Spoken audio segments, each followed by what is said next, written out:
1 अक्टूबर को केंद्रीय मंत्रिमंडल ने निर्णय लिया था माननीय प्रधानमंत्री जी की अध्यक्षता में बैठक में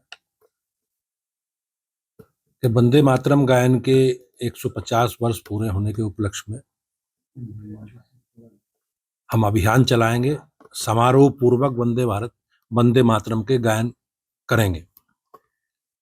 तो आज उत्तर प्रदेश में सभी देश में 150 स्थानों पर, उत्तर प्रदेश में 18 स्थानों पर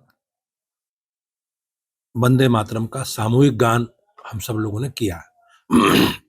अगले चरण में सभी विधानसभाओं में, फिर सभी मंडलों में और फिर अंतिम चरण में सभी विद्यालयों में, महाविद्यालयों में कविताएं, प्रतियोगिताओं के माध्यम से, निबंध प्रतियोगिताओं के माध्यम से समाज में जन जन तक वंदे मातरम गायन पहुंचे। क्योंकि जिस प्रकार से वंदे मातरम का गायन हमारे लिए गीत नहीं है, हमारी परंपरा और हमारी आस्था से जुड़ा विषय है। और देश की आजादी के समय भी जो हमारे आंदोलनकारी थे, उन आंदोलनकारियों ने भी इसी गीत के साथ अपने आजादी के आंदोलन को चलाया। लेकिन बीच में कांग्रेस ने तुष्टीकरण की नीति के तहत कई बार इसे प्रतिबंधित करने का प्रयास किया। लेकिन आज हम सब लोग उत्साहित हैं कि केंद्रीय मंत्रिमंडल के निर्णय के अनुसार आज सभी जगह हम लोग वंदे मातरम के गायन गा रहे हैं। अबू आजमी ने वंदे मातरम का फिर से एक बार विरोध किया है। एक तरफ भाजपा वंदे मातरम गाने की बात कर रही है, भारतीय जनता पार्टी नहीं, ये देश की हमारी संस्कृति का और जो हमारी विरासत है उससे जुड़ा विषय है।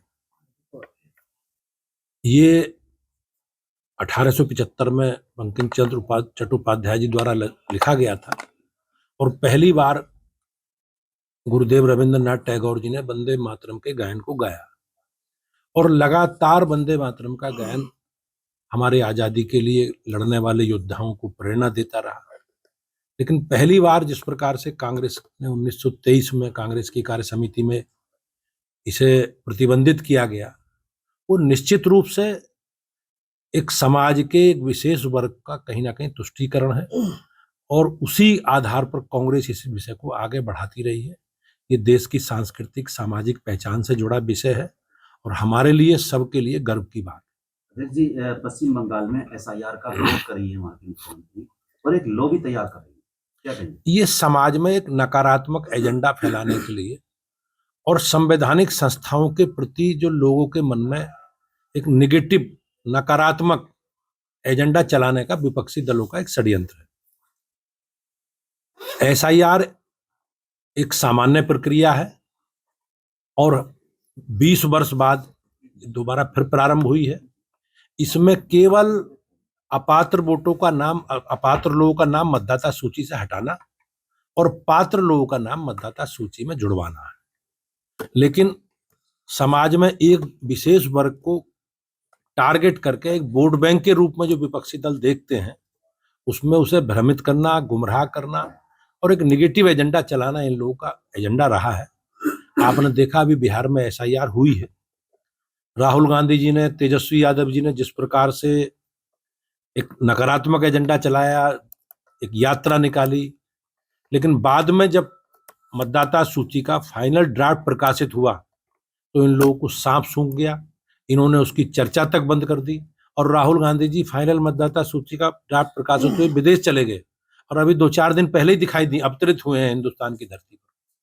तो उनका काम केवल समाज में नकारात्मकता फैलाना है। और कहीं ना कहीं आप जानते हैं, जिस प्रकार से इस तरह का वातावरण बनाया जा रहा है, ये जनता के असली मुद्दों को, जनता की जो आवश्यकताएं हैं, जिन विषयों को लेकर जनता ने इन्हें चुना है, उनसे ध्यान हटाने के लिए इस प्रकार का एजेंडा चला रहा है। देखिए, बिहार में पहले चरण में मतदान हो गया है, क्या लग रहा है जिस तरह का मतदान हुआ है उससे? निश्चित रूप से ये एक लोकतंत्र के लिए बहुत शुभ पल है, अच्छा पल है कि लोगों ने बढ़ चढ़कर लोकतंत्र के इस महापर्व में अपना योगदान दिया है। मुझे लगता है 64-65% लोगों ने मतदान किया है और नीतीश कुमार जी के नेतृत्व में जो सरकार काम कर रही है पिछले 20 वर्षों में, निश्चित रूप से पूरा बिहार एनडीए के नीतीश जी के साथ खड़ा है। क्या बिहार के नतीजों का असर उत्तर प्रदेश पे देखा जाएगा 27 में? नहीं, ऐसा तो नहीं कह सकते, लेकिन निश्चित रूप से हमने जैसा कहा, भारतीय जनता पार्टी और एनडीए पूरी ताकत के साथ हमने जो काम किए हैं, हमारी पार्टी हमेशा अपने कामकाज का लेखा जोखा लेकर जनता के बीच में जाती है। हमने जो जो काम किए हैं पिछले 20 वर्षों में नीतीश जी के नेतृत्व में एनडीए ने, और 11 वर्षों में माननीय प्रधानमंत्री जी के नेतृत्व में बिहार में बड़ी संख्या में धनराशि स्थानीय डेवलपमेंट के लिए, विकास के लिए खर्च की गई है, और एक बदलता हुआ बिहार और एक विकसित बिहार सबके सामने।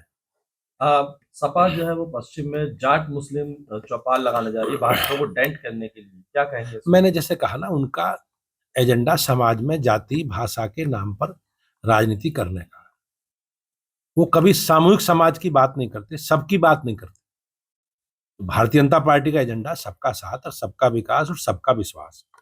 हम किसी का तुष्टीकरण नहीं करते, सबको साथ लेकर चलते हैं, और माननीय प्रधानमंत्री जी का जो संकल्प है सबका साथ सबका विकास, और भाजपा का भी जो मूल मंत्र है सामाजिक सद्भाव और सामाजिक समरसता, इसी आधार पर भाजपा आगे बढ़ रही है।